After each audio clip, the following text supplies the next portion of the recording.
Bon, laissez-moi vous convaincre de vous mettre à faire des sprints. Un exercice auquel se sont adonnés nos ancêtres chasseurs-cueilleurs pendant des millions d'années lorsqu'ils devaient partir chasser. Et pour le coup, l'évolution fait bien les choses. S'il y a quelque chose qui est nécessaire pour la survie d'une population, alors l'organisme fera en sorte que cette chose soit utile au cours des mutations génétiques qui vont suivre de génération en génération. C'est ce qu'on appelle la sélection naturelle. Et on le voit clairement avec les sprints. Enlevez-les de votre environnement et c'est toute une ribambelle d'effets positifs dont vous passez à côté. Premier avantage dont je voudrais vous parler, il n'a aucun rapport avec votre organisme, mais c'est le temps que ça prend. Faire des sprints ne vous prendra qu'une dizaine de minutes 3 à 4 fois par semaine.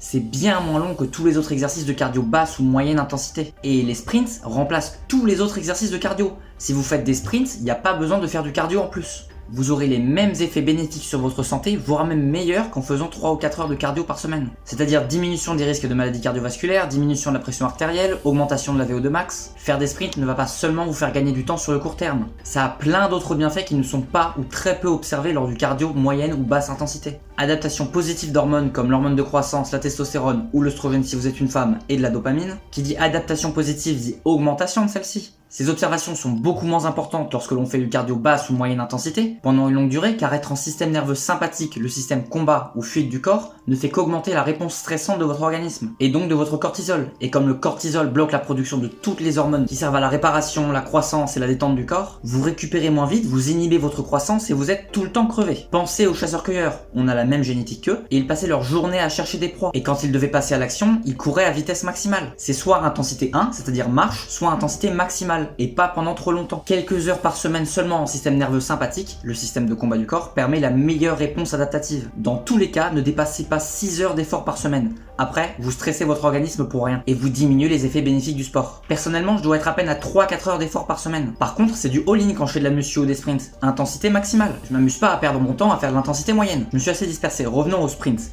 En plus d'augmenter vos hormones, ils augmentent la production et l'activité de vos mitochondries. En soi, plus un exercice est intense, plus on augmente l'activité des mitochondries. Donc pour les sprints, on est en plein dedans. Et devinez quoi? Les mitochondries sont des petits organismes dans vos cellules qui servent à produire l'ATP, l'énergie de votre corps. Donc plus elles sont actives, plus vous êtes un radiateur. Et plus sérieusement, plus votre métabolisme dépense d'énergie au repos. Donc plus vous pouvez manger et absorber de nutriments sans stocker de graisse. Et en plus, des mitochondries plus actives et plus nombreuses sont un facteur de longévité. Un peu comme les télomères au bout de vos chromosomes. Allez, on continue. Prochain avantage, ça va être sur la posture. Les sprints mettent une très grosse pression sur toute votre ossature. Une bonne pression. Une pression qui va permettre de remettre toute votre colonne vertébrale en place. Avec le mode de vie moderne, tout le monde a une IAB, inclinaison antérieure du bassin. La posture de la tête en avant, une scoliose plus ou moins petite, moi le premier. Et les sprints vont aider à remettre tout ça en place. Ils mettent aussi une grande pression sur votre mandibule, à condition qu'il soit réalisé la bouche fermée avec les dents en contact et la langue contre votre palais. Allez voir mes vidéos sur le visage si vous voulez avoir le détail. Et donc cette pression permet le bon développement de votre visage vers l'avant et vers le haut pour des voies respiratoires plus grandes et un plus beau visage. Le sprint est aussi le seul exercice qui vous fait utiliser la quasi-totalité des muscles de votre corps, dont plein de petits muscles qui servent à la stabilité et à vous donner un corps fonctionnel et pas seulement esthétique, et aussi à prévenir des blessures. Des choses que la musculation classique ne permet pas. C'est clairement le meilleur des patterns fonctionnels. Prochain point, ils aident à la croissance, à condition qu'ils soient réalisés à jeun. C'est pour cela que le mieux c'est de faire vos sprints au réveil, le ventre vide. Vous levez, vous buvez un verre d'eau et vous y allez direct. Comme ça, un truc de dur qui est fait et vous commencez bien la journée. C'est important de les faire à jeun car combiner le fait de ne pas avoir mangé pendant environ 12 heures avec un exercice très haute intensité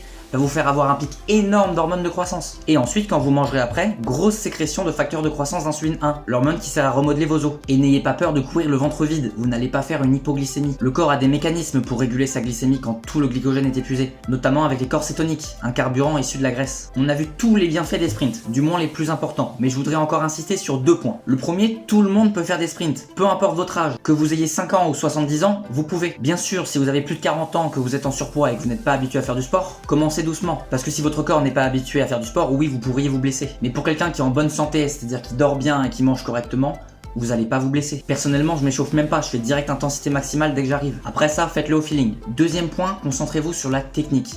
Les bienfaits sur la posture et la mâchoire seront décuplés si vous avez la bonne posture lors des sprints, c'est-à-dire les pieds alignés, pas de pieds en canard, le bassin rentré vers l'avant pour aider à corriger votre IAB, la nuque légèrement en arrière, un peu comme si vous étiez en chin tuck, et vous vous faites le plus grand possible, un peu comme s'il y avait un ballon qui vous tirait vers le haut. Et bien évidemment, bouche fermée et langue collée au palais. Ça va être chaud de respirer complètement par le nez, mais faites-le au maximum et avec le temps ça viendra. Voilà, c'est à peu près tout. Et pour la séance de sprint en elle-même, vous faites 6 sprints de 15 à 20 secondes avec 1 minute de pause entre chaque, le tout 3 à 4 fois par semaine. Et vous pouvez varier le nombre de sprints.